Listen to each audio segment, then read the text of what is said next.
Good morning मेरो भ्युवर्सहरूलाई आज म एउटा सानो मोटिभेसनको कुरा गर्न चाहन्छु। लेडिजहरू चाहिँ कस्तो टाइपको हुन्छ भने टु टाइप्सको हुन्छ। एउटा फर्स्ट हस्बेन्ड छोडेर सेकेन्ड हस्बेन्डसँग गएर चाहिँ अन्त त्यो नानी केयरलेस हुन्छ। अन्त त्यहाँदेखि कति लेडिजहरू चाहिँ के हुन्छ भने नानी आफै राख्छु, आफै म हिम्मत गरेर नानीलाई पढाउँछु हुर्काउँछु भन्ने हुन्छ। अन्त त्यो दुईटाबाट चाहिँ सेकेन्ड चाहिँ बेस्ट हो, आफैले हुर्काएको गरेको।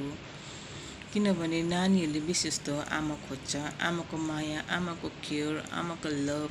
के आमाको चाहिँ आमा भनेको चाहिँ एउटा स्विटनेस हो नानीहरूको लागि, एउटा हनी जस्तै।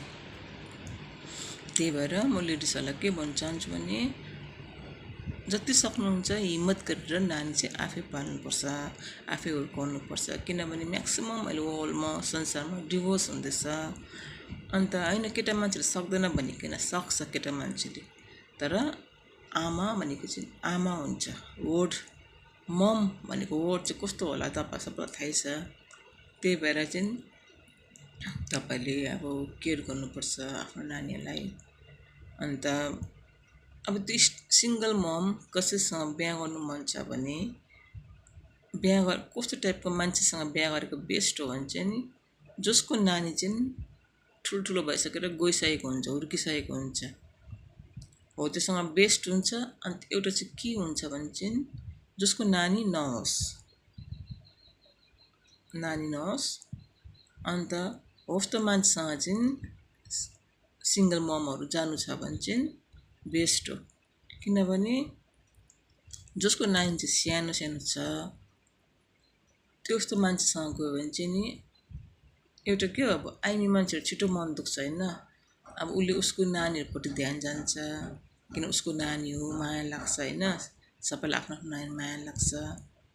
अन्त त्यस्तो हुँदाले चाहिँ केटी मान्छेलाई छिटो मन दुख्छ। यो चाहिँ मेरो एक्सपिरियन्स थ्रु तपाईँलाई भनेको। मन दुख्छ, मलाई मात्रै होइन सबै लेडिजहरू छिट्टो मन दुख्छ। अन्त त्यही भएर तपाईँले सोचेर स्टेप टेक गर्नुपर्छ। अन्त बेस्ट अप्सन चाहिँ स्टे सिङ्गल। नानीहरूलाई स्याहार्नुहोस्, जति पढाइसकेपछि उनीहरू आफै आफ्नो आफ्नो के अरे स्ट्यान्डमा भएपछि त्यहाँदेखि तपाईँले डिसिजन टेक गर्दा हुन्छ होइन। अब एउटा आफ्नो एजको मिल्ने जोडीसँग पार्टनरसँग सेटल भएर बस्दा हुन्छ। आफ्टर द्याट चाहिँ अब पिसफुल लाइफ हुन्छ। अन्त म तपाईँलाई यति नै भन्न चाहन्छु। यो सबै मैले तपाईँलाई आज फिलिङ्स सेयर गरेको चाहिँ एउटा एक्सपिरियन्स थ्रुबाट गरेको। अन्त मोटिभेसन पनि अब मैले कति कुरोहरू मैले त्यहाँबाट अब पाएँ क्या। अब कति कुरोहरू मैले बुझेँ। लाइफ भनेको चाहिँ never stop, life must go on. हामी चाहिँ एकदम हिम्मत राखेर बस्नुपर्छ। स्पेसली म चाहिँ यो चाहिँ म्यासेज चाहिँ केटीहरूलाई कन्भे गरेको किनभने कति आमाहरू बिचरा अब हिम्मत हुँदैन होइन।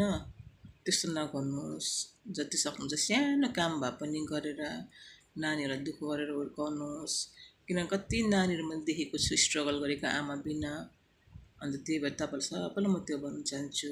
धन्यवाद, थ्याङ्क यू सबैजनालाई।